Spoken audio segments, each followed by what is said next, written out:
boardroom. This is the Business of Esports.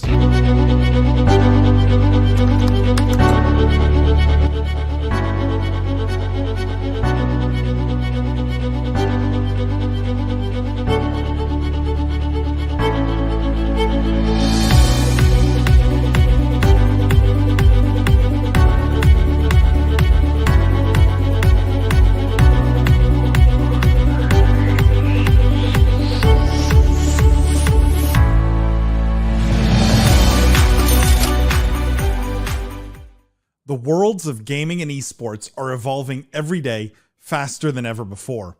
With yougov's living data, you can probe into the real thoughts and behaviors of esports fans and gamers worldwide. If you're a team, a brand, an agency, or a rights holder, you should be talking with yougov. They're partners with the biggest names in esports and the biggest brands all around the world, driving compelling results every single day. Check out yougov.com/BOE and schedule a call with yougov today. From the keyboard to the boardroom, this is the Business of Esports weekly news show / post podcast live stream. I am Paul the Prophet Dawalibi. I'm joined today by my friends and co-hosts, the Honorable Judge Jimmy Baratta, Jeff the Juice Cohen, Lindsay the Boss. For those of you who are new here, welcome to the official weekly news show of esports. What we do is we cover the most pressing gaming and esports topics and news of the week, but we look at all of it through a business and C-suite lens. We dissect, we analyze the business implications of everything happening in this industry. And for our regular listeners, thank you guys for coming every week. The best part of this weekly news show is we get to do it live with you guys. And so we encourage you to get involved, ask questions, get in our faces, challenge us. It makes it so much more fun. And we're doing it at this new time now, as if you're here, 2:30 p.m. Eastern time. How is everyone doing this week? Lindsay, how you doing? This week has been insane. I feel so busy. I don't know. How's it going for you, Paul, all the way out in Saudi Arabia? It's good. If you guys, obviously, if you're here and you're watching, you can see in the background. I'm at a VOV or VOV land center here in Riyadh. It's one of the first, in fact. It was opened just a month ago, but it is crazy state of the art. And there's actually some of the greatest Fortnite players. You can see some of them. Greatest Fortnite players in the world are here because there's a huge, I think it's like a $4 million prize pool or something like that. Very big Fortnite tournament happening tonight and tomorrow night, I believe. So literally some of the best teams are here practicing right now. Is there like a stadium there, or is it more of just a land center? Like, how does it compare to what we've seen in the States? This is the land center here is being used as sort of like a practice area, I guess, for this tournament. They have a bigger activation at Gamers 8, which is like this huge gaming festival happening in Saudi Arabia, which is a scale I've never seen before. And within Gamers 8, they did build an arena specifically to host like the finals and semifinals of these big tournaments. So there is a stadium where these guys will be competing, I think, tomorrow night for the big money. It is impressive. And like, just to give you guys some interesting numbers and interesting for our audience, I think, the Gamers 8 festival in Saudi Arabia is getting an average of 30,000 visitors per day. This is an 8-week festival. When you put that up against, like, think of like some of the biggest gaming festival, if you want to call that, in the US, like PAX. PAX caps out around 60,000 people, and that's only 2 days. Really, I don't count the Thursday and the Friday because it's more industry focused. But 30,000 a day, and I would say 50% or more women, which may shock a lot of people. It's incredible to see, and the scale of what they've built, unbelievable, really unbelievable. Very cool. This is just a cool land center. It's kids from all over the world who are here right now playing Fortnite, and some on controller. So that's an epidemic everywhere. It's the same problem everywhere. Matt says, no Dr. Disrespect news this week. Probably going to be a tough show for Paul. It might be, Matt, if we have no Doc news, but it's okay. I think I'll. The Doc has stopped streaming now, so yeah, we're not going to hear from him for years. Ricky says, hello, everyone. Glad I could make it. I'm trying to go into more live streams. Ricky, welcome. So happy to have you here. I love that you showed up for the live stream. Hope you're going to enjoy it. Adam says, how's everyone doing on this fine, humid Wednesday?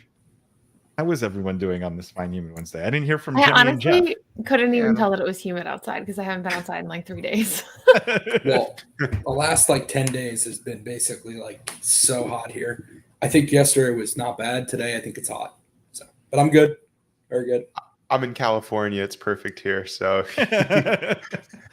reminds me of the time actually speaking of PAX, when I was at PAX and Paul and Lindsay and I were walking around outside and I was just freezing and you guys were like, this is a beautiful sunny day.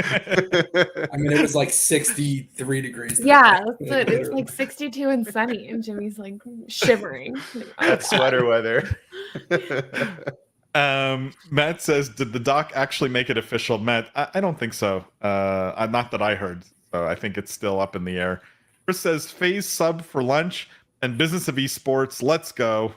Chris, I mean, does it get better than that? It really doesn't. I don't think it gets better than that. That is the perfect combo. Adam says, my AC is finally working after a week, so I'm doing great. Wow. Adam, must have had a miserable week. Then I'm so sorry. But good that it's finally working. Adam says, Lindsay, do not go outside. Roger that. You guys are also spoiled. I've been between Saudi Arabia and Dubai, and it's sort of like I went from 120 to a very cool 110 in Saudi Arabia. It's very temperate here. You're going to come back and shiver when it's like 75 outside. Exactly. Not going to know what to do with myself.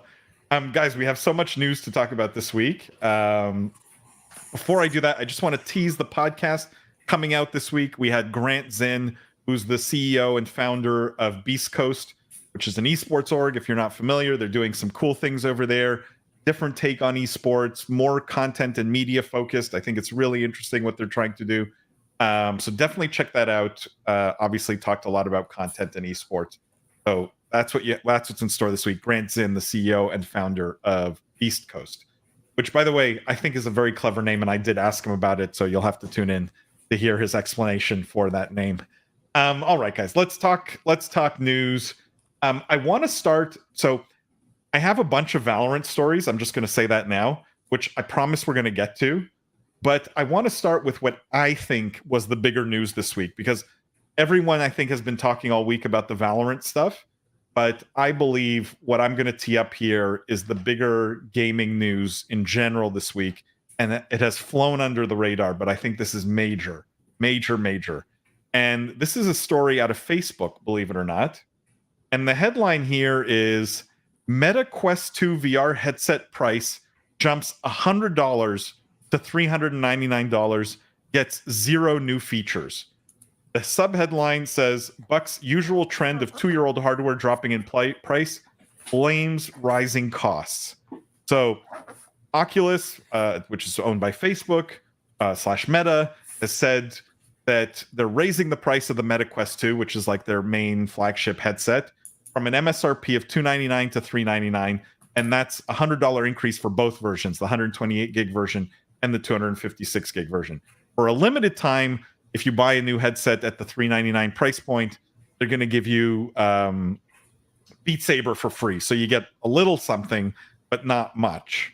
I have often talked about the Quest as being maybe one of the most consequential, important pieces of hardware, maybe in the history of gaming, because it brought VR down to a price point that everyone could afford. This feels like a big step backwards to me for VR, but I'm curious what you guys think about it, right? Like if VR starts to get more expensive again, where will we be? And I'll just add, one thing in this article mentions that supposedly Meta's working on a Quest Pro headset, like whatever the next version is. And they're saying that could be priced as high as $1,000 to $1,500. Yeah. I mean, this is definitely a big step in the wrong direction. You know, whenever we talk about VR, we talk about the install base and how the big issue is this platform issue where there's not a lot of software on the platform because there's not a big enough install base and there's not a big enough install base because it's too expensive and there's no great software, no great games. So this is kind of taking a step in the wrong direction. I certainly believe them that costs are up like that. Clearly, we know supply chain issues, costs, inflation. They're not making that up, but it's very rare in consumer hardware to see a product get more expensive as you develop more of it. So, usually you start with a higher price, and as demand, you get the top of the demand curve, and then you lower the price as it becomes cheaper to manufacture, and you get the rest of the demand curve. So it's surprising. It's disappointing, I guess, for Facebook, given this is such a big part of their strategy, and they've talked about investing so much money. Where it's like, I get it. I believe that they would be losing money if they didn't do this, and they may still be losing money on the hardware. But when you're talking about a company the size and scale of Facebook, with the ambitions that they have in this sector, it just seems really foolish for them to be doing this and raising the price right now when they're talking about investing tens of billions of dollars a year. Like, this feels like a rounding error, to be honest. Yeah. I don't know.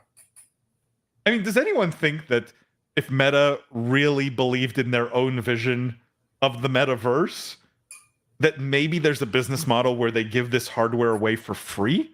Never mind raise the price on it? Yeah, I mean, that's why a lot of cell phone companies take losses on selling you a phone, because they want you to pay for their service and download their apps and use all of that. So yeah, this definitely feels like the wrong direction.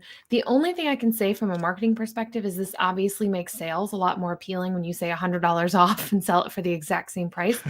But typically that's done in like $20 increments, not 100. 100 is a huge jump. I mean, this is a 33% increase. That's usually you do 5 to 10 to make it appealing. Like this is massive.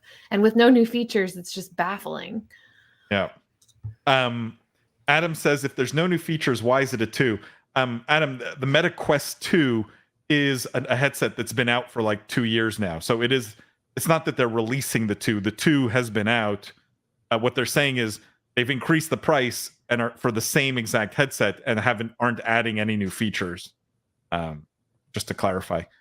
Justin says PSVR 2 will probably be the same price, so people getting into the hobby might not mind when the new wave of PSVR people getting into VR.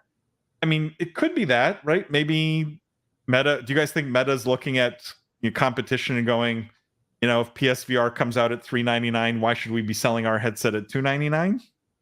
It's weird. It's still weird. Doubt it. It's unusual. Adam says, why not just Meta Quest get price increase? They don't sell the original Quest anymore, Adam, actually, I don't think. But again, you would think a 2-year-old product, the price would be coming down, not going up. Chris says, thankfully you can buy white bookends from IKEA way cheaper. Oh, that's a serious shot at VR in general, I think. Not just Oculus here or Meta, but you can get white bookends for cheaper. Matt says, you have to imagine this does some damage to the accessibility and overall reputation of the metaverse too. You guys think this will have any effect on the hype around metaverse? For sure. I think Matt made a great point there, because that's what we were just getting at. If this is the portal to get into the metaverse and you want to be the capital M metaverse, like the last thing you should be doing is making it harder to acquire that portal. So I think I had never considered your point about giving it away. I think that would be very expensive. Maybe we're a few years away from Meta doing that, but your logic makes sense. Like, you really subsidize it if you feel like this is the future. Yeah, but like in the context of spending $10 billion a year, I mean, what's giving away $1 billion worth of headsets? Right? I could argue that will do more for your base and the chance of success of their future metaverse than maybe literally anything else they could do today. And you could subsidize it, right? Like for Facebook giving you a headset that probably costs them, like, what do you think this costs Meta to manufacture? You got to think, if they have to increase the price to $399, maybe they were breaking even at $299. I don't know, something like that, right? Worst case scenario, to like $300 is their cost. You don't think Facebook could sell, like, over the lifetime, maybe 2 or 3 years that you use this headset, could push you $300 worth of advertising? Probably, I would think. Yeah, I would definitely think. I thought that was a rhetorical question. Yes. I don't know, Lindsay, you were shaking your head. You don't think so? No, I think so. I just am shaking my head at this whole thing. Like, it's just unfortunate.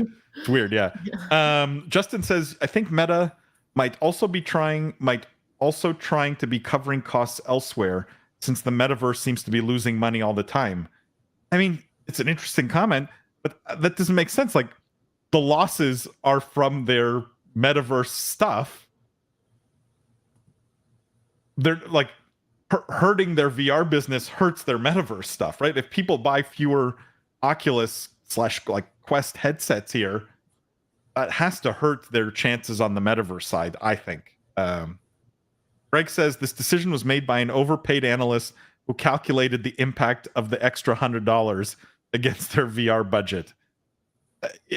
Can I ask you, all of you, including Greg, a question? What do you think this does to Oculus Quest, like Meta Quest sales? Flat, up, or down, and in what quantity in your mind? Meaning, do they sell 10% less? Do they sell 25% less? The same? I would imagine they would at least break even, if not jump up slightly. The issue to me isn't if this is going to make them more or less money. It's that, like you guys said, it's just going to cut off new adapters of the tech, right? Like me, someone that was waiting for this price to go down before I tried it out, because I still haven't, because I'm still not all that into VR. It makes me dizzy. It's just not something that I need in my life. Now I'm going to wait that much longer. But I imagine the existing people in the community that want the tech, that want a second one, or, maybe that break their first one, or for what, any number of reasons, I feel like they're going to continue to buy even at this increased price. It's just going to be a smaller pool. It's like they're squeezing their existing community, right, for every last drop, when they don't, to all of everyone's point, they should be doing the opposite. Can I tell you guys something? So I was obviously talking to the person who runs this center behind me, right? And I'm in a streaming room right now. Like, it's a whole setup, lighting, camera, right? Like, for streaming.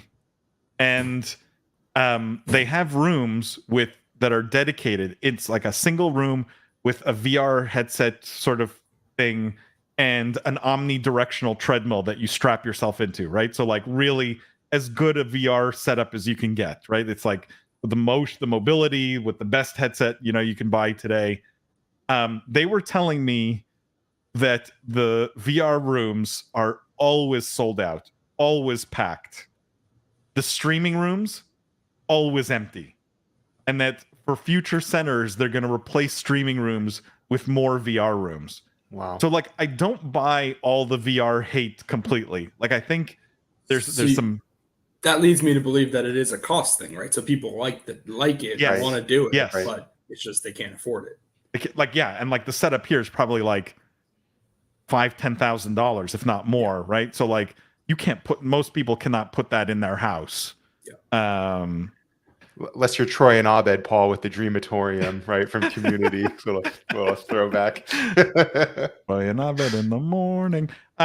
Chris says Meta's $400 million acquisition of VR company Within just got blocked by the FTC. We all hate Instagram these days.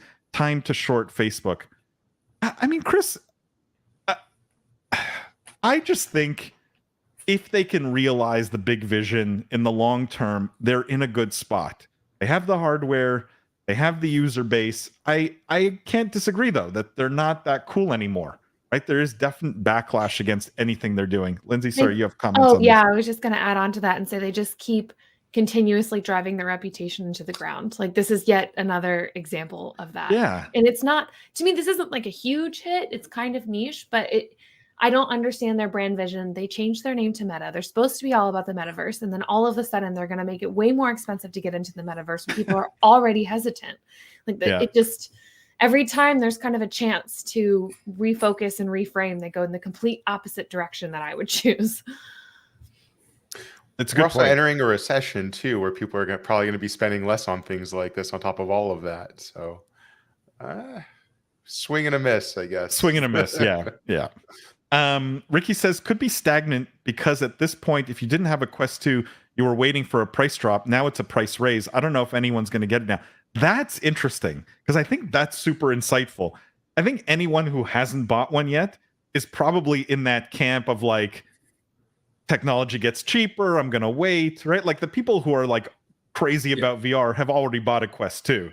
It's super insightful that I think you're right, Ricky. The people who haven't bought are waiting for the discount, not the price raise. So then why do this? Because then it becomes even like, are we just saying that they're just dead wrong? Yes, like I think so. To Greg's point, it was like some analyst who came in with a spreadsheet and was like, hey, look, we'll make 3% more revenue this quarter, right? Yeah, Greg says the Quest 2 has sold 15 million units since being released in late 2020. Is that really that many? I mean, I think that's actually more than I would have guessed, probably. It's not enough to make a dent. And if we're talking about, the metaverse and 3 billion gamers, it's a tiny little pimple, but it's more than I would have thought. I would have guessed like 3 to 5 million or something like that. Like, what is PS5 sold to date? PS5, the number I'm seeing online is 17.3 million. Oh no, it hit 20 million in June. Yeah. What's PS4 like? What's like the peak? I guess like PS4 or Switch. Good question. PS4 lifetime unit sales, it says 117 million.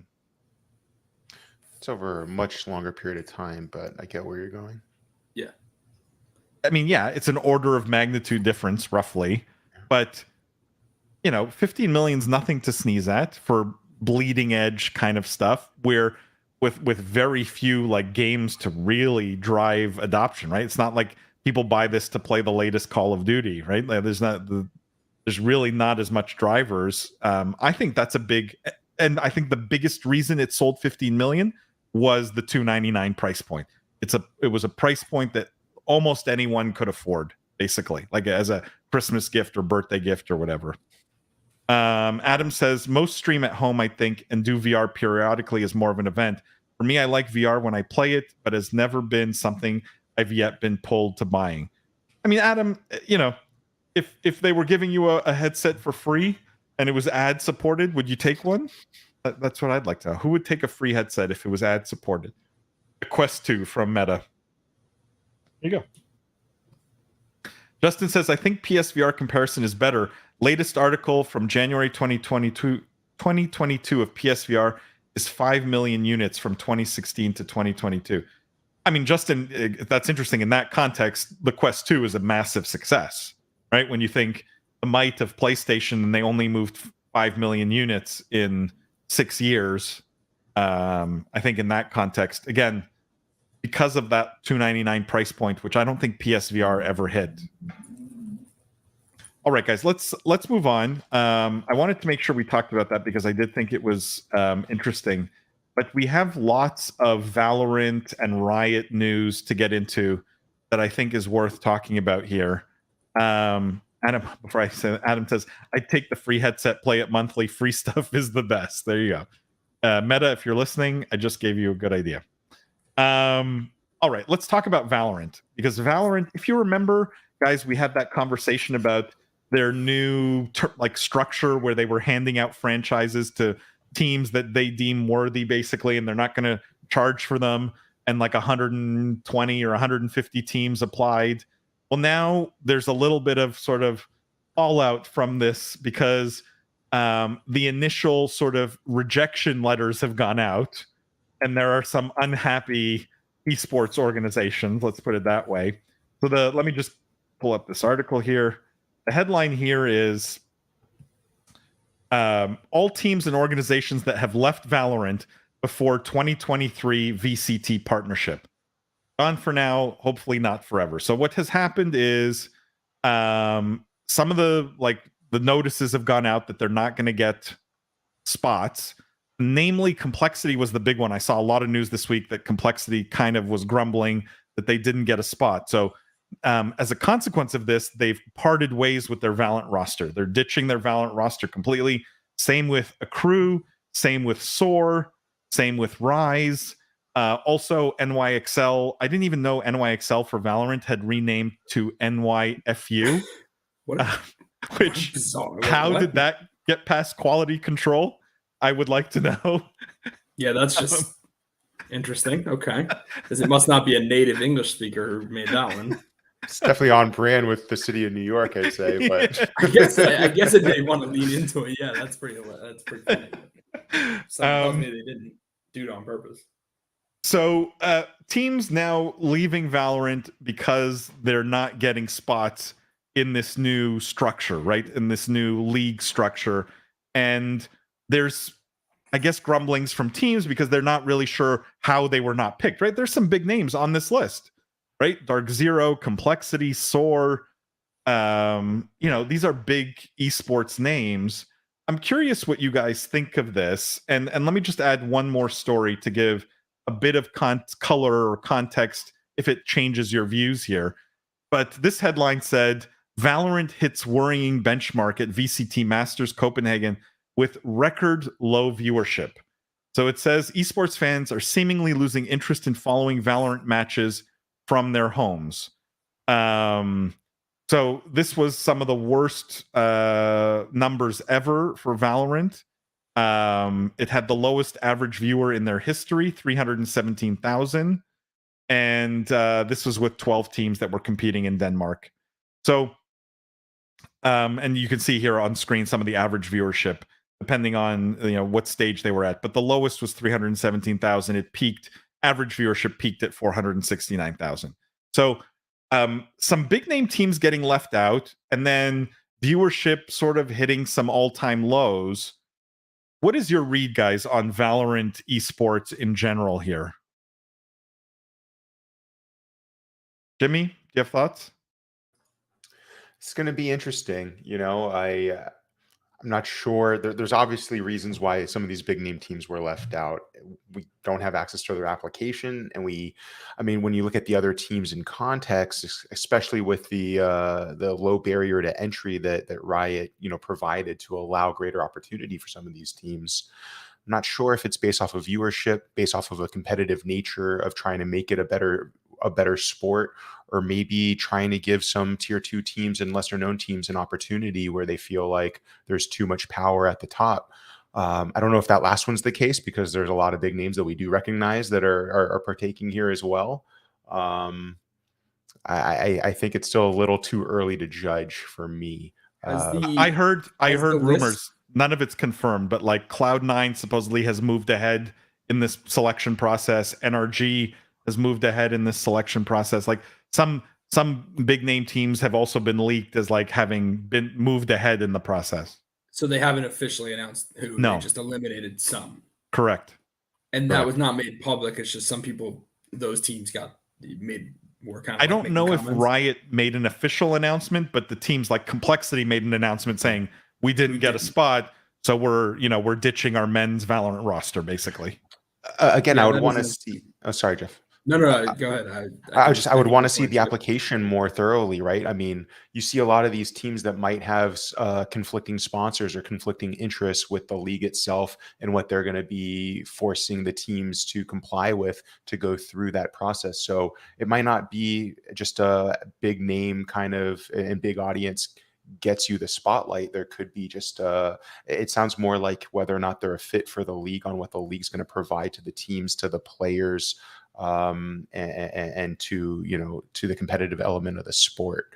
So without having seen the specific questionnaire or that process, but I feel like this is more of a it's kind of like it feels a lot like college applications, right? Or grad school applications, where not everyone with the highest GPA and the highest test score are a fit. They need people from different demographics or what have you to really make it this.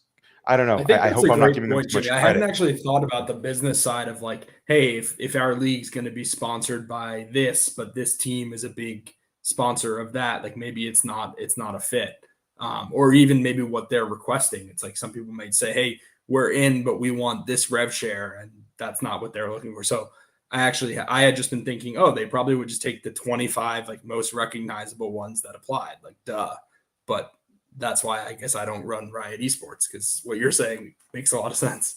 But does any of this make you guys want to go back to the good old days of Activision Blizzard franchise leagues where whoever could just afford the it's a good idea. tag, We should have it be done in a smoky room with Bobby and his cronies, sitting there with their cigars, dividing up the world into and then not collecting any money from it. Yeah, that's true. This is true. Adam says, I just want to catch up here, guys. Adam says, Meta just increased their headset price by 33% for no reason. They aren't smart enough to be in this audience. This is true, Adam. This is very true. Matt says, more like NYF that. I mean, they must get an award for the worst branding in history. Like, they dropped, the Valorant team was called Andbox. And then when they went back to NYXL, I checked the history. They renamed the Valorant team NYFU. Like, that's hilarious. Is that bad branding, or is it just really bad good branding? I mean, how are marketing people there still there? If they would like to hire someone, I would love to build the FU brand. Yeah, putting myself up for that. The FU brand, right up in your ethos. Yeah. Matt says, maybe the global gaming community is sick of Valorant. How many first-person shooter esports titles do we really need? I mean, Chris has a sort of a comeback here. Global gaming is CS:GO. Going to take a lot of work to take down the king. Patience, Zoomers, patience. Do we really think it's just a matter of time for Valorant, or maybe too many missteps? I mean, the whole time I've been thinking that they did launch this during a pandemic, and also they haven't really had like a normal world to operate their esports yet. I still think that it's worth putting some more time into. I think it's important though for Riot to kind of decide on sort of like a hard stop. Like, okay, if we don't see any growth or what we're expecting in 2 years, like let's drop it. So yeah. I guess the point is, I still think that there's time. I think they started at a really weird time, but there has to be some sort of this isn't going to work plan as well. And I'm sure it's Riot, so I'm sure they have that. I would give them. Sorry, go ahead, Jimmy. I was going to say I would give them even more than 2 years. This game is a massive hit. So many people love everything about it. The characters, the maps. The beta was one of the most successful in recent memory, right? Where everyone was watching just to get the drop in the access key to play it early, even though it was followed by a massive drop in audience afterwards. I remember that being a massive success. What was that, 3 years ago? I think this game's here for the long haul. I don't know if it's too many missteps. I think it's just patience, figuring it out. The hardest part that we always say on the show with blockchain, with anything, the hardest part is having a fun game, and they have that. So the rest of it, especially with a machine like Riot, should be something they're able to figure out. I'm not, believe it or not, my thinking on this has like changed a little bit. I don't want to go too much on this tangent, but increasingly, I don't think Valorant has the ability to take down CS:GO. And I mean like real takedown. Like everyone who used to watch and play CS:GO now plays Valorant and watches Valorant, right? Like I think that was a nice dream, but I don't think Valorant has what it takes. And because I knew Chris was going to make that comment and the comparison to CS:GO, I had a story teed up, which I don't want to talk too much about the story, but it was Shroud who said, Valorant makes Counter-Strike look like a joke with its depth and difficulty. Now, that headline is misleading because what the article actually says is Shroud used to say the skill ceiling for CS:GO was higher, right? Meaning it's a tougher game to master and it's a tougher game to get good at. And what he believes now is competitive Valorant is actually so much harder because the skill ceiling is lower. In other words, it's an easier game, so everyone playing at the highest level is playing the game at 100%. And when everyone's at 100%, like the competition is just ridiculously hard. Whereas if the ceiling is higher, you have some at 99, you have some at 98, you have, right? There's small differences at the very top that make the 100% person have an easier time. And so what he's noticing is it's just so much more competitive because the game is easier than CS:GO. I think that skill ceiling drop is why they will never replace CS:GO as the king. I think That's a mistake a lot of games have made, thinking if we drop the skill ceiling, it'll be a more competitive game because more people can get good at it. And it's a misstep here, I think, on Riot's part. But does that make it a better game for like an actual game versus an esport? Right? Yes. Because I'm sure they're trying to make it more accessible to get more people who can be good. Point. So like no the question. upper echelons, it might be negatively impacted, but the masses very positively impacted. Agreed. And I think that's an important distinction. Justin says only 8 to 10 teams are expected to make it to the Americas League, with 12 being the maximum. Teams from Brazil and Latin America are also included in the new league. So sadly, big names will miss. Reported teams to make it to the next round is Sentinels, TSM, Cloud9, Xset, Gen G, V1, and the Guard. And that doesn't include T1 and G2 trying to come over, or the big Brazil or Latin orgs. Yes, Justin, I think I saw the same list. What do you guys think of this list, by the way? Love seeing Xset on there. not biased Clinton. at all. No phase.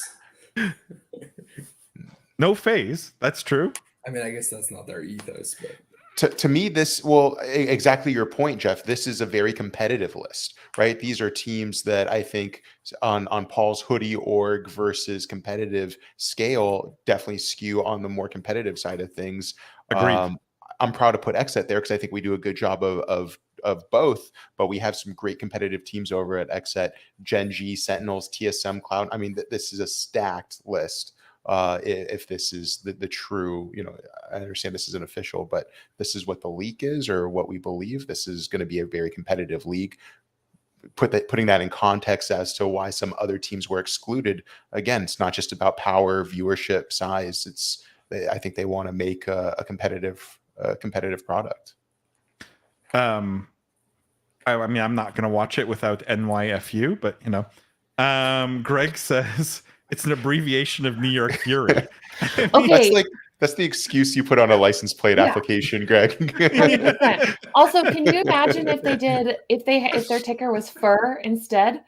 Also, this got me thinking that if I were in charge of marketing this team yet again, I would be reaching out to the furries, and then I'd have the furry furies, and it would be so much fun.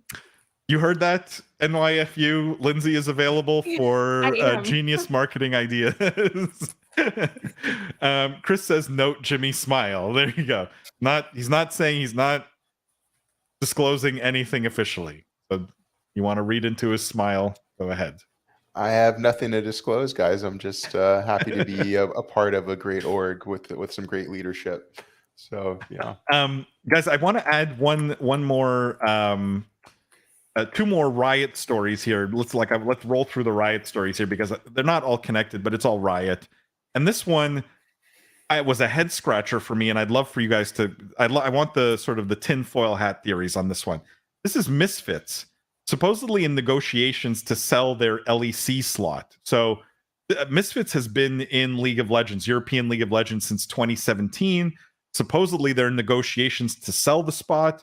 There's reports that they've already found a buyer and that the new owner is going to be announced literally like today or tomorrow.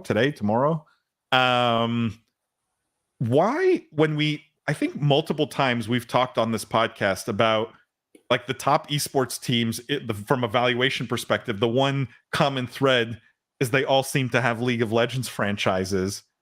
Like, why would Misfits sell a slot here? What is the impetus here? What is the reasoning? Give me some of the fly on the wall in the boardroom, what the logic is. Jeff? I don't know if you have thoughts. I mean, I don't have the only theory I have is maybe they need to raise money, they can't raise money, and they sold the one thing they could sell. Right? Sometimes you have to sell the family jewels in order to eat and to pay rent. And I have no clue. Clearly, I have no clue if that's the case here. But I'm just thinking in the context of what we spoke about. I guess it was last week with layoffs happening at 100 Thieves and FaZe Clan. They did get public, but they seemed like pretty close to. I think if they hadn't gone public, they would have had some cash troubles. So a lot of these orgs that maybe raised money a year ago are now coming back to the market and finding that like maybe capital is not as free as it was a year ago. So it's possible they just had to do this in order to really finance the rest of the business, but I have no idea. No, I think Jeff's right. You know, we've had a lot of CEOs from top orgs on the show recently. I mean, honestly, Paul, since you started the brand, but also very recently with Sentinels, with Gen G, we had Beast Coast on today, and everyone is rethinking their business model. And when you look at traditional esports orgs and the competitive nature of building teams to compete and to win, that might have been the goal, or that might have been a big part of how they were able to function, were those prize pools in years past, but it isn't anymore. And so maybe Misfits is looking at themselves and saying, hey, we need to get out of one of these games, and we have a valuable asset here. So to Jeff's point, I think in context of esports orgs redefining themselves and redefining or restructuring how they're going to stay afloat, they unfortunately had to sell something, or one of the most valuable things that they possess. Does anyone think that maybe they see, it was Arnold at Gen G who said, there's a bit of an esports winter coming, and maybe they think this is selling at the top, right? That they're getting out when the prices are most frothy, maybe? Like, it's not a question of needing capital. It's more just like recognizing that this may be the maximum value of the asset. It's like a local maximum, right? For the next 5 years, this will be the maximum value they're going to extract from that asset. Thought A. Thought B, could this be driven by Riot in some way? So I would definitely buy thought A. That's a great point about selling at the top.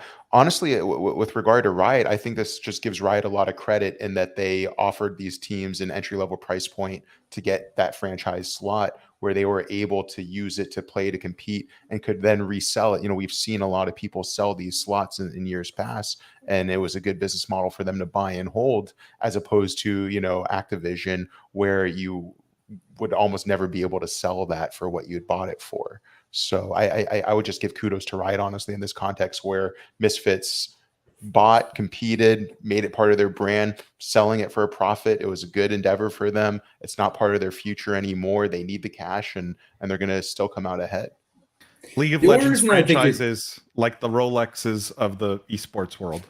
Well, that's kind of the only reason I'm thinking is, like, if you're going to sell, if that's your view, is like, hey, they were going into an esports winter, things are not great, teams valuations are going to come down, why not sell your whole business then? Like, why sell the one that probably will hold up the best? Well, because even if maybe there's no buyers for the rest, but like, even, yeah, I mean, I don't know.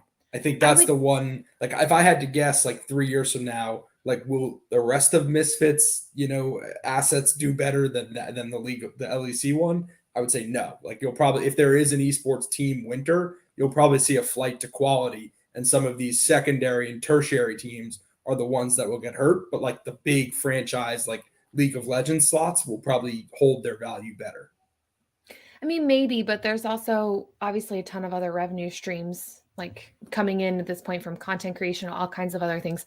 I wonder more so if they've kind of extracted what they can extract from the League European audience.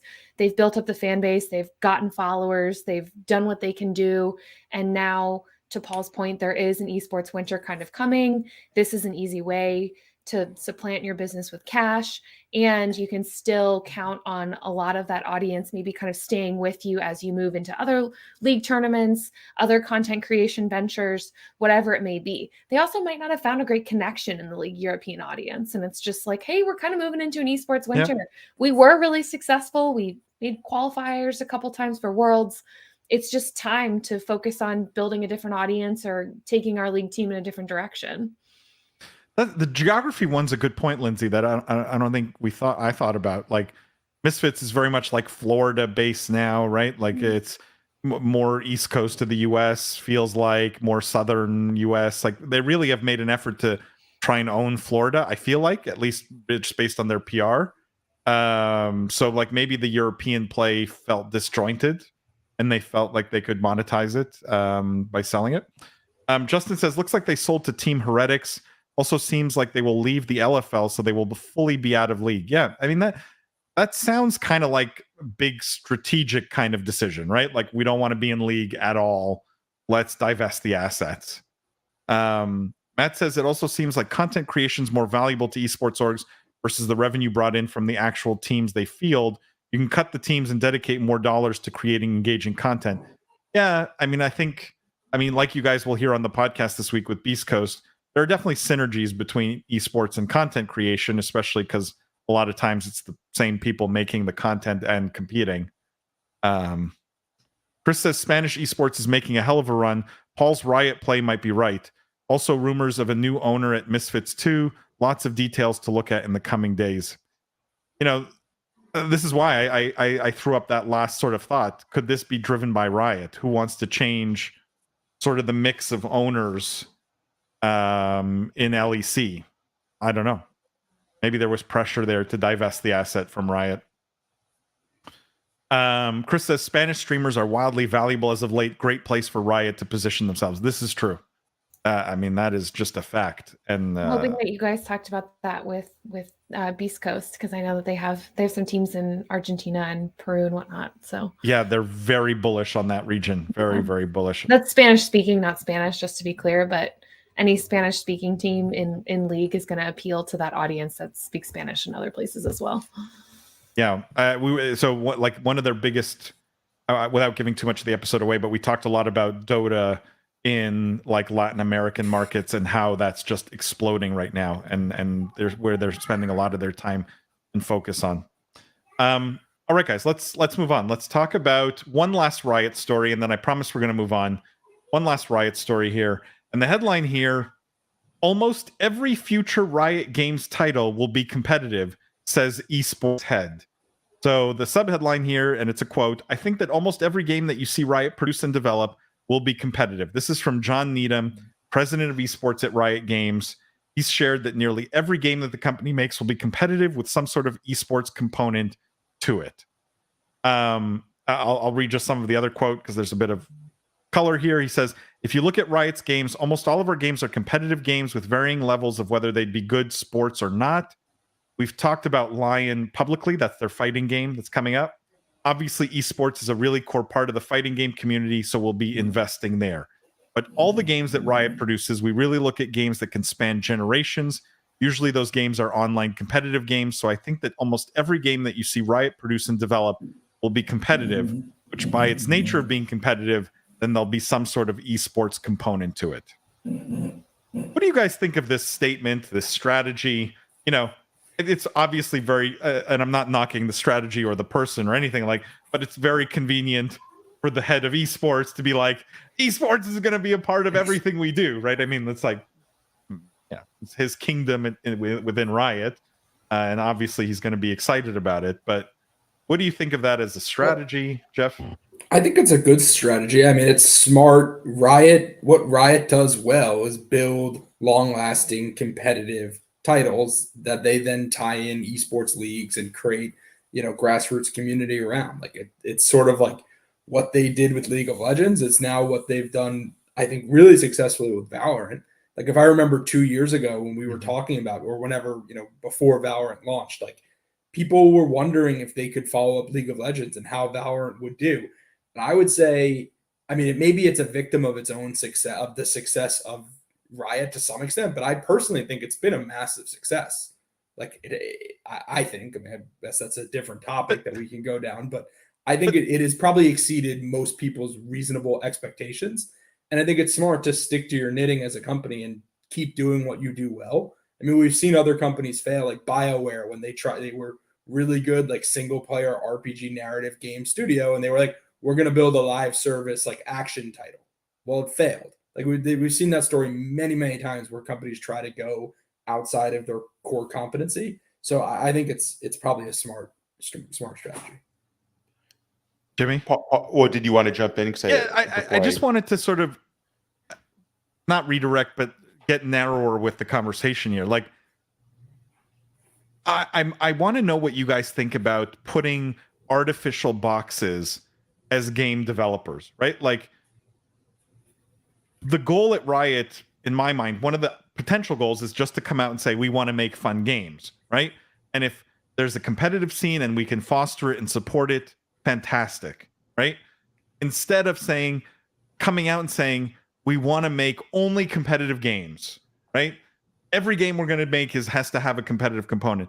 Do you think that sort of artificial limitation creates long-term problems for a studio like Riot?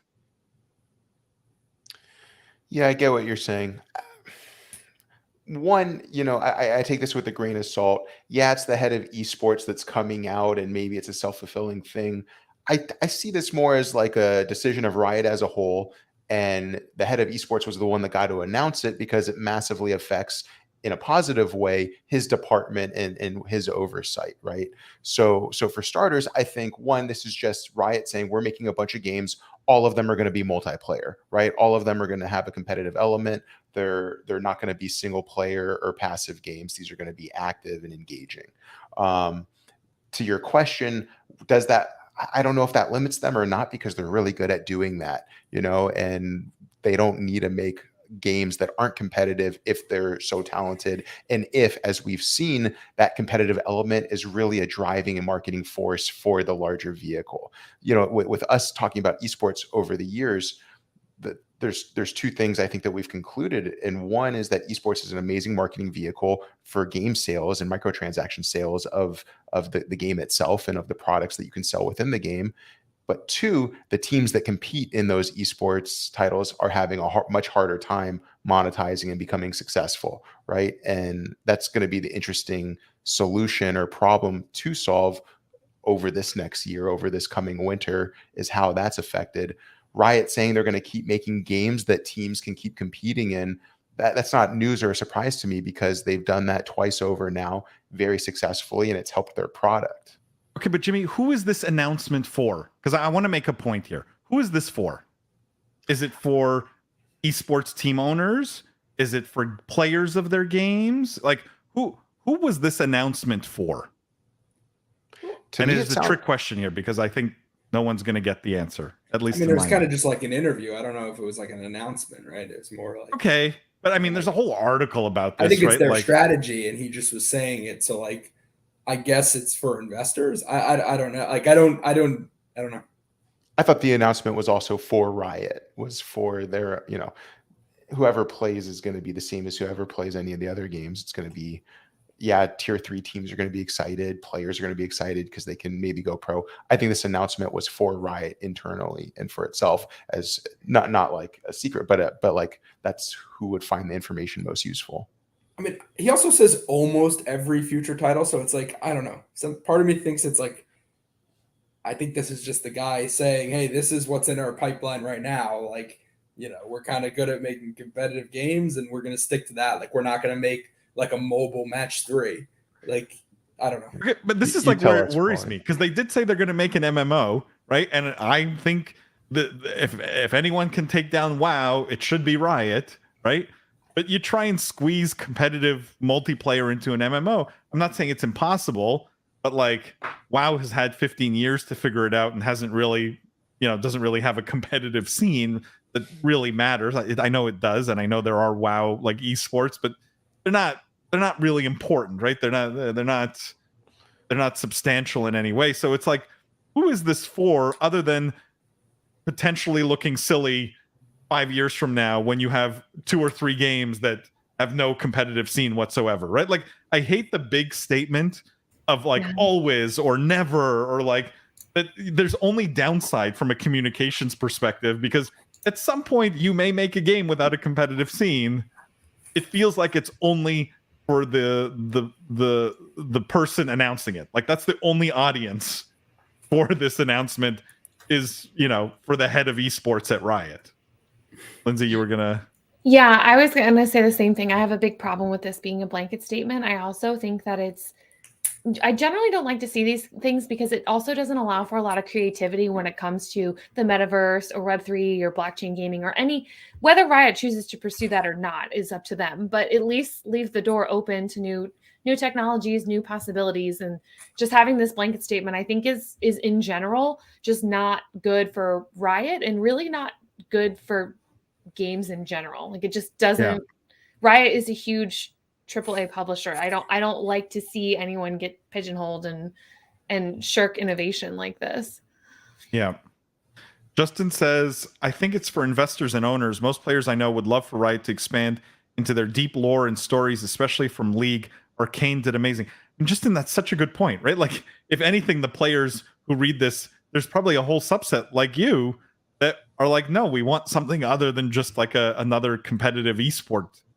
Adam says, aren't they also making an esports team manager simulator or something? Well, the premise of that would be competition. The game itself doesn't sound competitive, more like fantasy sport. I mean, you could argue with any simulation, you could probably have a competitive scene, I think. So maybe the statement still holds true there. I don't know, Adam. It's a good thought. David says it's always better to underpromise and over deliver. I think you mean, David. This feels like the exact opposite of that. Yeah. Or it's just like, don't pigeonhole yourself. There's like no point because no one reads this and is like, yeah, I'm going to play more League, or like, there's no, I don't see the benefit of announcing something like that. And I get it's not an announcement, but Matt says, agree with Lindsay. Blanket statements almost always come back to haunt businesses regardless of industry. This is true, except when I make them, and then they're always right. Kevin says, is there a point to be made about the longevity of competitive games versus other games? Look at the value Fortnite, League, etc. make versus Elden Ring. I mean, Kevin, he made that comment, right? That like the games that last the longest have competitive ecosystems.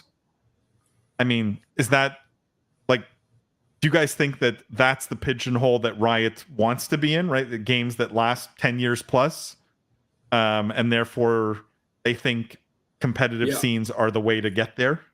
I mean, any publisher probably will say that, right? Like, I mean, EA has famously been pretty open that they want live service games with multiplayer modes, with microtransactions that live forever, because those are the titles that do best. So my guess is that, John Needham is probably a business guy. I'm sure so yes, I'm sure that he is now analyzing it that way. And it fits in this case because Riot is actually good at these titles. Where I think we have a bigger problem is where you have someone where this is not their core competency, where they are, they're used to making small bite-sized story games. And it's like, oh, we're going to build the metaverse. And you're like, okay, well, you can't. It's like, you don't have the developers, the talent, the tools, the ability to do that. So, yeah. Yeah. Adam says, hey, now Farming Simulator is the exception, not the rule. It's a great game. Very competitive. If you, I played it once, in fact, on my personal stream when I was streaming gameplay long time ago. Very competitive game, Adam. Kevin says it could be simply an ROI thing in that case. Yeah. As long as the pigeonhole doesn't force you to make a bad game, right? That's the fear. That like, if your whole focus is how do we make this game competitive, and for some reason that puts you in a place where the game is no longer fun, which Riot has a track record of making fun games. So wouldn't it have been nice if Activision Blizzard announced like 5 years ago, oh, we're just going to keep recycling the same games probably, and we're not going to make games that fun, and we're going to really focus on mobile, and we're going to not do any patch updates that anyone wants, but we're going to make tons of money. This is true.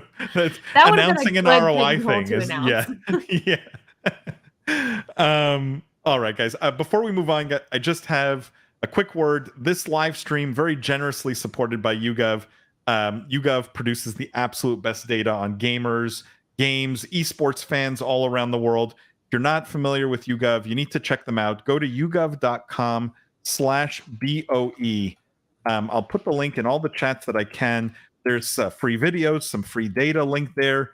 But if you're at all involved in this space, or you're thinking of reaching that gaming audience, this very lucrative gaming audience, you want to go in with very actionable data. And YouGov produces what they call living data. It's constantly being updated. It's incredible from a decision-making perspective. It allows you to be so much smarter and so much more effective. So go check out yougov.com/BOE. Show YouGov some love. If you want to be in touch with YouGov directly, you can reach out to me, to Jimmy, to Jeff, to Lindsay, any of us. Happy to connect you with YouGov. We really appreciate it, guys. All right, let's move on. I have a couple more stories here that I want to get to, and then we will wrap this up, guys. But can I just tell a silly story? I don't have, unless you guys have comments, but I just wanted to touch on this because I thought it was so silly. Oh no, not this story. Sorry. TSM announced GMC as new flagship sponsor. And I read this story and all I could think of is the word soup that is now TSM, right? It's TSM, FTX, GMC. They only accept 3-letter acronym sponsors. That's it. I mean, is this coincidence or do you think there's strategy behind this, Lindsay? No, they saw Liquid Honda and they said, let me go get one of those. No, I still haven't fully figured out, like I would be curious to see what kind of packages are put together, what car sponsors actually get out of esports. I would just be super curious to see like what GMC, particularly car sponsors who aren't necessarily, it's much different if you're really involved in F1 or IndyCar or racing, but GMC is kind of a family name, family brand. At least Honda has their crazy motorcycle brand, kind of fits. But I would just be super curious to see like what both sides are kind of getting out of that. I think it'd be really interesting to see how they work together. You know what I thought was interesting? First of all, the article never refers to TSM as TSM FTX, which remember we talked on this show about how they were never going to get mileage out of that stupid like renaming. It's TSM everywhere in the article. It never refers to TSM FTX. Second of all, it says GMC is going to be, and it's quoted in the article, front and center on the jersey. Like if you're FTX and you just spent all the money that you did on this activation, like, are you happy that GMC is like front and center on the jersey? I don't know. It just seems odd. I don't know what's going on at like TSM from a sponsorship standpoint, but I mean, good on them if they can secure the bag. Oh, yeah. It's more like what's going on at FTX where they're allowing this. I mean, maybe they just don't care. They have so much money and they've spent it so many different places. Kevin says TSM needs to be sponsored by Google so they can be the Alphabet TSM FTX GMC team. I like this, Kevin. It's perfect. That's just, it rolls off the tongue. All right, that was a silly one. I didn't want to spend too much time on that. I did want to spend a little bit of time on this one, guys, which is malls and gaming. And sorry, I had that story up before, but esports hits the Mall of America with Wisdom Gaming Hub. So this article talks about how Wisdom Gaming's new 18,000 square foot broadcast studio and gaming lounge that's being opened in the Mall of America. It's on the mall's 4th level, and the idea is, this is prime real estate in like one of the biggest malls in the world, to tap into esports and gaming fans. And obviously they're going to have like tournaments here. There's a retail space. There's a studio for a live audience. There's booths for players to live stream. There's a lounge for food. And supposedly 8,000 fans showed up for a weekend-long championship for League of Legends Wild Rift in the mall's rotunda earlier this year. So like, I guess the mall does draw gamers to begin with. But the question I have for you guys is, what do you think of the mall as a venue for esports? Because we've done a lot of stories around arenas and things, standalone, being built, whatever. Like, what do you think of mall space as a business opportunity for esports specifically? I like the mall. I mean, I like the mall, like this mall. This mall in and of itself is like a supernova. I mean, there's like a water park inside of it. So it's kind of just like, it's like, you know, maybe it would seem ridiculous to have an esports arena in a mall, but once you put a water park in, you can kind of put anything and it makes sense. I like it. I mean, malls are places where people congregate. Even to this day, I still think that's the case. I know, like when I was in middle school, even early in high school, like a lot of times we went to the mall and that was like where we hung out. So maybe I'm just using that and have nostalgia, but I think kids probably still do that today. And I could see a use case where, you know, if your parents are going shopping and you're, you know, a middle schooler or an age where you have to go with them, they could just put you sort of here, and rather than walk around to all the stores you don't want to go to with your mom, you sit and you play esports during the day. So I think it's a good use case. And obviously, like anything else, it depends on, you know, what your rent is. I think sure, retail space is a lot cheaper now than it was 2-3 years ago. So they probably got a good deal. But yeah, I would be fairly bullish on this, I think. Lindsay, did you have a different thought, or Jimmy? Sorry. No, we had talked about this before in regards, especially to GameStop developing some type of like small lounge strategy or something like that, where they can actually have a reason to have so much physical space, since people aren't typically going into stores to buy copies of games anymore, and kind of a more service-based bent on bringing esports and gaming to people. Clearly, other malls, other spaces are taking notice of this, but yeah, I think Jeff's right. I think for kids, for people who need a place to hang out, for people who don't want to walk around all day and shop, like the water park is another reason. I mean, that's another reason why that's in there. I think that malls in general should be turning towards more service-based kind of fun places to be, because a lot of people do online shopping in general. So I think this fits perfectly. Jimmy, did you have a different thought? I hate piling on. It's fun when we disagree. You guys can't all agree. Well, I mean, this is something we've been talking about for years on this show. I was going to say, these guys must be listening to this show, because this is exactly, I mean, what I would not even the disagreement, it's just that this becomes the attraction at the mall. This isn't something that you need to beg the mall to put in. This is something that the mall should be subsidizing and facilitating, because it allows the parents to shop for longer, right? This is the attraction. So not to mention, if you're in the business of building land centers, why would you go hunting for unique space that you then got to worry about getting people in there? You got to worry about weekly events that draw people to your facility. When you're in the mall, it's kind of solved, because that foot traffic's existing. So no, I mean, I'm just going to echo the two of them, but I mean, I'm glad that it happened, that we have a case study, that others can see the success here. I hope this takes off. Do you guys think if the story was, I'm trying to think of, like, I don't even know what's like a small mall that no one has heard of, like some random, small mall in suburban New Jersey or something, right? Like if this article was, they're opening like a 2,000 square foot space in what used to be a Subway, right? Like, are you as excited about the story because you're like, hey, this is still in a mall, it's a great use of space for the mall, it's a draw for the mall, or does that change the math for you guys? Esports at a local level, I think, is very important, right? Is that what you're talking about, or would you rather scale down, right? Like, this is like in one of the biggest, most famous malls in the world, and it's an 18,000 square foot space, right? So it's kind of hard to not like be excited about it. But are you as excited, and as from a business standpoint, about like a small space in a small mall in terms of the use of that space for esports and gaming? I'm more excited about the small. I think that those places have a lot harder time surviving, and I think that they should be adapting to these kinds of things sooner. The Mall of America is completely different. This is a huge tourist attraction. People go visit it.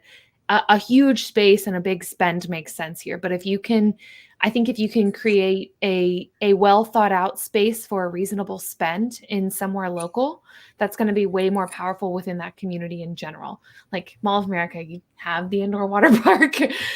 People are already going there, but local malls are dying. So if they don't want to die, they should be looking at these things more strategically. Yeah, and that's a good point. I think the smaller malls have more pain, right? They're just in general. Adam says, can't wait for the TSM FTX GMC versus NYFU rivalry to kick off. That'll be a good, I know who I'll be cheering for, Adam. Justin says, I think you can do it, but being on the fourth floor is tough. You won't get that foot traffic that helps places bring more attendance. I mean, I'm curious. Let's poll like everyone in chat and you guys. What do you think in this particular venue in the Mall of America, right? Which is to Lindsay's point, a tourist attraction to begin with. What percentage of people are going to the Mall of America for this center, for this lounge, for this esports thing, versus how many were going to the mall, saw this, and were like, yeah, I'll pass by? Meaning, how much of their business do you think is dependent on foot traffic versus people going there, and that's the ultimate destination? I think if you're dependent on foot traffic, you're kind of dead over time. At first, obviously, I think it could be a scenario where, like, hey, some second grader goes with their mom, and it's like, oh, I didn't know there was an esports thing here. That's really cool. But the next time they come, it has to be the destination. You're never going to survive, because the way these centers get paid, right, is like they're making money on playtime, they're making money on food and drinks, so you need to be there for a while. So someone who comes to the mall, like it's not an activity where you go and you're like, hey, like I'm going to spend 20 minutes like playing one game of Fortnite. Like you'll that customer doesn't, you might make a little bit of money, but that's not where your bread and butter is. Like you need to create a community where you have like local kids like coming in, you have leagues, you run high school tournaments out of there. You have every night is a different game, and it becomes like almost like, the local bar has like a trivia night. So instead you have like a Mario Kart night. So you get a bunch of like, mid-30s people to come drink beer and play Mario Kart. Like that's when you can actually start making the economics work. Like if it's just, hey, I happen to be in the mall and this looks cool, I'm going to hop in, I think you're dead if that's your customer base long term. I mean, normally I would disagree with that, but the Mall of America is like, this is like saying like how many people go to Six Flags and will stop by the gaming thing. Like this isn't like a usual mall. I was just reading on any given day, it's the third largest city in Minnesota, just the mall. Like people are coming to go to this mall. So I think that I think you're absolutely right, Jeff, that if this is a local community, you need to build that repeat customer base. But for this particular space in this particular mall, I definitely think it's going to be more so people showing up, not really exactly knowing what they're going to get. It's like knowing the exact rides you're going to go on before you go to an amusement park for the first time. You're not going to really know until you get there. So I don't think that placement here matters as much. I don't think it matters that it's on the 4th floor because all those people are coming in to spend the day exploring this mall. I think unlike the water park, you don't have to do a lot of prep to stop by an esports and gaming space. And it's a really easy thing to kind of tack onto the daily agenda. Chris says, I don't know, Justin, esports athletes need the exercise. Yeah, that's why they put it on the 4th floor, because everyone's taking the stairs for sure. Justin says, you aren't wrong, but for the longevity, I think it needs to be more accessible. Doesn't matter how popular gaming is. I don't think gaming pulls people to go to a mall, but other stores do. Maybe not Mall of America, like to Lindsay's point, but I think a normal mall would be more of a direct draw. Adam says, my gym's on the 2nd floor of a building. If I'm going somewhere for a long period of time, I'm not doing it in passing. I have intent to go there. Like, what do you? The long time is the qualifying part here, right? Like, does that mean you have to spend the whole day there? Does that mean you can spend a few hours there? I feel going to a mall as big as the Mall of America, you do have to plan. Like, it is a bit of a trek, right? Like it's more akin to an amusement park than it is to a mall. Yeah, I think that's where we're all getting confused. In a normal mall, I agree with all this assessment, but this is not a normal mall. Yeah. I think what also changes or broadens the discussion is you got to think about the behavior and the interests of a 13, 15-year-old versus that of a 18 or 25-year-old gamer. This is going to attract both of those people and their parents, but the intention or the willingness to go for those age groups is all going to be slightly different, I think. I would imagine the 15-year-olds, the 14-year-olds that are just going to the mall to walk around and hang out, gonna want something to do, and to your point, gonna have either that intention of spending a long period of time there versus maybe other regular mall passerbys or goers that would stumble upon it. Guys, can we talk about Russia for a bit here? Because Russia's in the news, and this one, I really don't know what to make. I mean, I think I have an opinion on this, but I'm really curious what you guys think. And the headline here is, Russia to start making their own video games after Xbox and Nintendo block sales.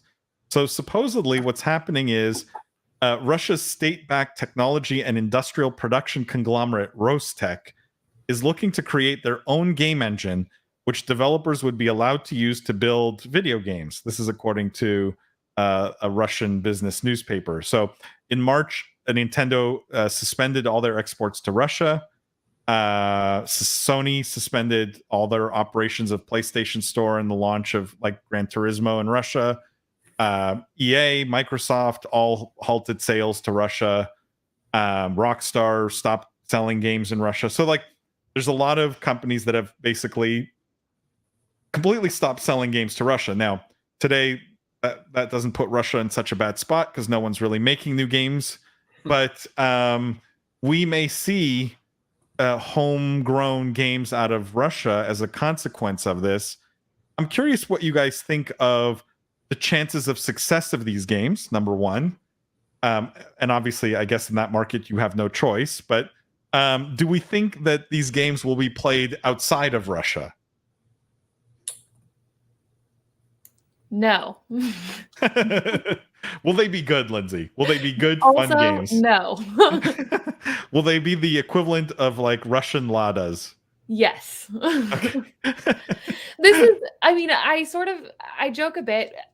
Russian engineers, scientists, technologists are all extremely talented people. That's not the question. The question is how to build a proper privatized business in Russia well. And unless you have massive connections to the government, it's not going to be easy. And so anything that is going to be built well is going to die slowly. And anything that goes through a billion layers of checks is going to be put forth, and it's going to be boring and painful, probably. Jeff, your thoughts on this? Yeah, I mean, I think I agree with Lindsay. I think you won't be scouting new games in Russia. No. It's a little disappointing. I mean, it's interesting because between Russia and Ukraine, there's a ton of development talent for both PC, console, and mobile. So it has been like a massive diaspora, I think, of people out of those regions into like the other surrounding Eastern European countries. So that's a completely separate issue. On one hand, I think it's definitely a little disappointing because it means that like if the Russian state government's doing this, probably means they think this war is going to continue for like a lot more time, which is of course not good for us, for the world essentially. Because you wouldn't be creating your own new game engine and new game company if you were like, oh, well, the war's going to end in 3 weeks. Like, we'll have everything back. So that's pretty wild. And one thing that hit me, I guess, a couple of weeks ago is that, so I think Unity has blocked, like, you can't access Unity in these regions. So, like, if you were working on a game that's built on that engine, like, you literally just can't work. So a lot of companies have developers in that region that physically can't work. So something I hadn't actually considered.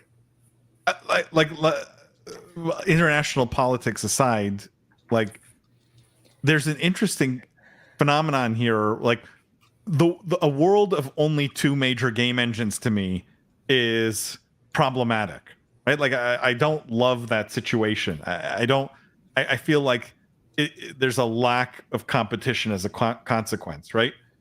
Is there a world and fortunately or unfortunately, these game engines are either free or very cheap, right? If you're a new developer, like to get started on Unreal, anyone can go download Unreal and start developing. But, in my mind, there was this universe where this new game engine that they develop is actually okay and pretty good and is, downloaded by Western companies and used by, indie developers in the West to maybe build games here. What Western developer is going to download an engine from Russia?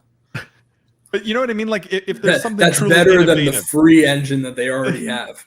That's been spent billions and billions of dollars being built.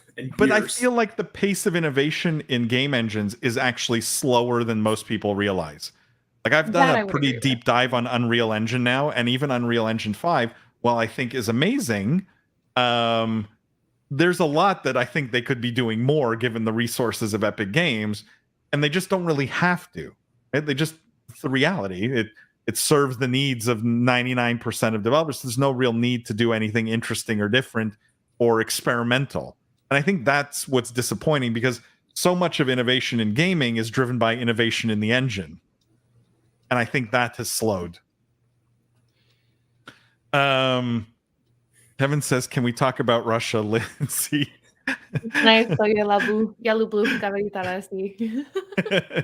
Chris says, what'd you just say?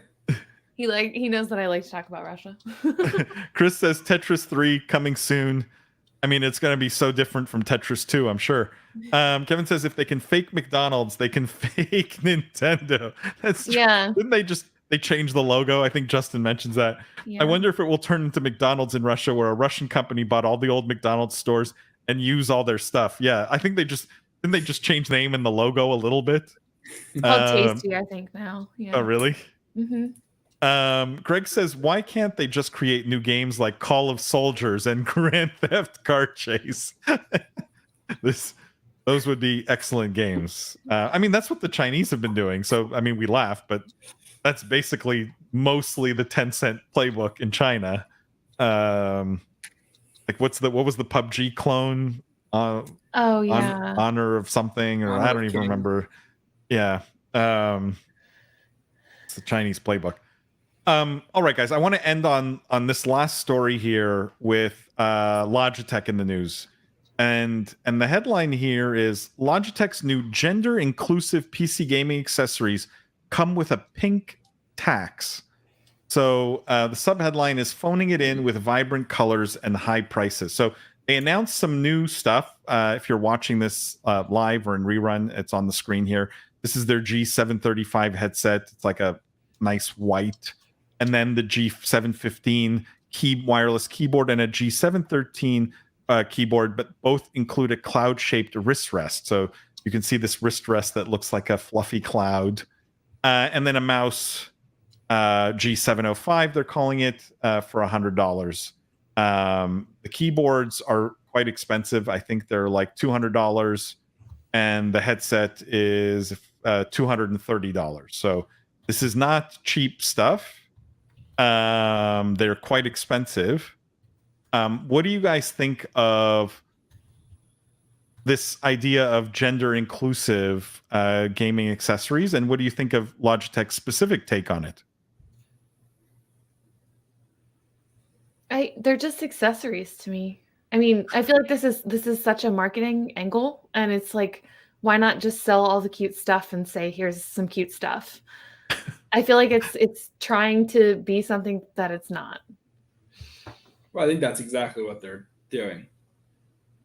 I mean, appealing. I think they're appealing to a female gamer demographic with colors. Jeff, you could put that picture up though, and women would love it no matter what. You don't have to say like. Well, I guess I don't know if they said gender inclusive or if this is like the title of the article.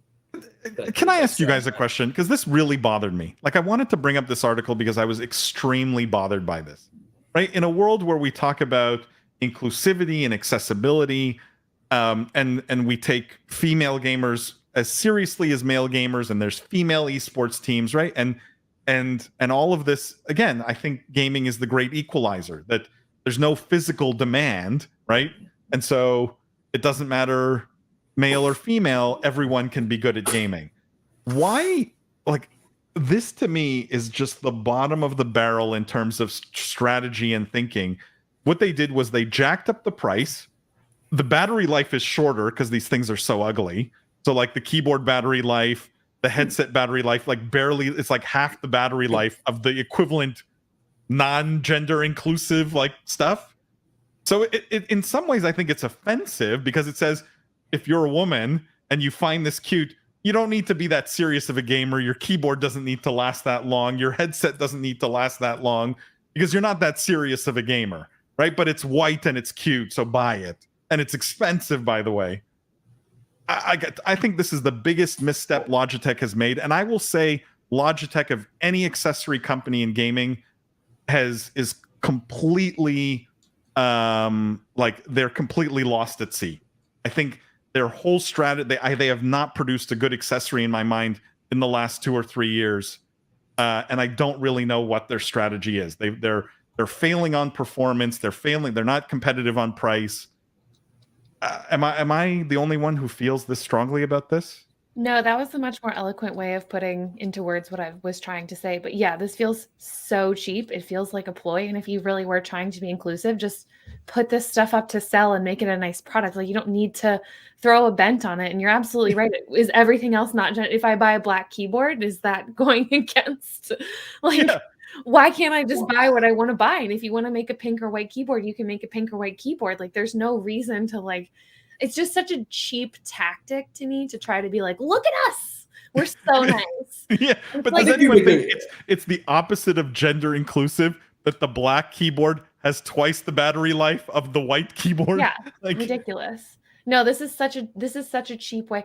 Or, for example, if you wanted to design something that was, I don't know, focused on empowering or highlighting women, hire a woman designer and let her design a collection and then sell it. Not just to women, but just sell it and say, look at this awesome designer we partnered with. Like, there's not so just many the things you can do. designer. Take the performance seriously. This mouse is ugly. It's heavy. It's not ergonomic. Like, no female esports pro would ever use this, ever. Like, ever. Jeff, sorry, you were going to say no, something. I agree. I mean, I think your points about the performance issues is clearly where it resonated the most to me.